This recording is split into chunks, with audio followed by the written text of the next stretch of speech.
Oh my gosh. Spend any amount of time at Lake Mead and you probably know the fish. It's amazing that they just all clump up. The aggressive carp that call the marina home.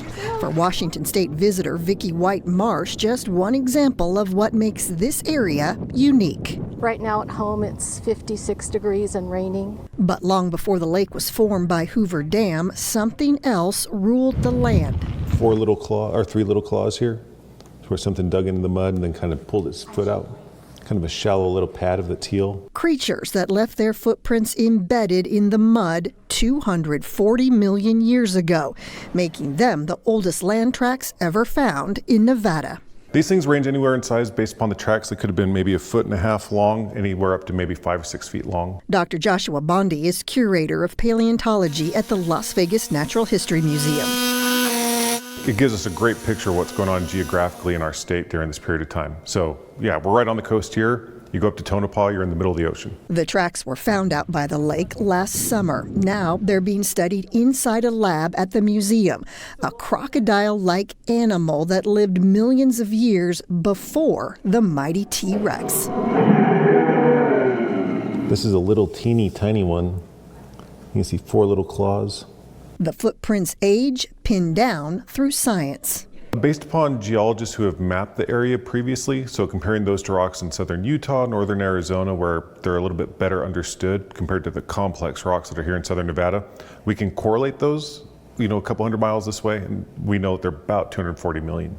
And the fossil tracks aren't the only specimens being studied here at the museum. This mammoth tusk, for instance, was found out near Tule Springs. The lab now answering questions about the history of life in Nevada. Nevada's pretty cool because we have geology from different time periods from all over the state. Becky Humphrey is a paleontologist and grad student at UNLV, showing us what else scientists are studying here, from mammoth teeth This is one tooth to ancient llama bones and a 5 million year old frog fossil. On this tray, bone she's been working with for 3 years.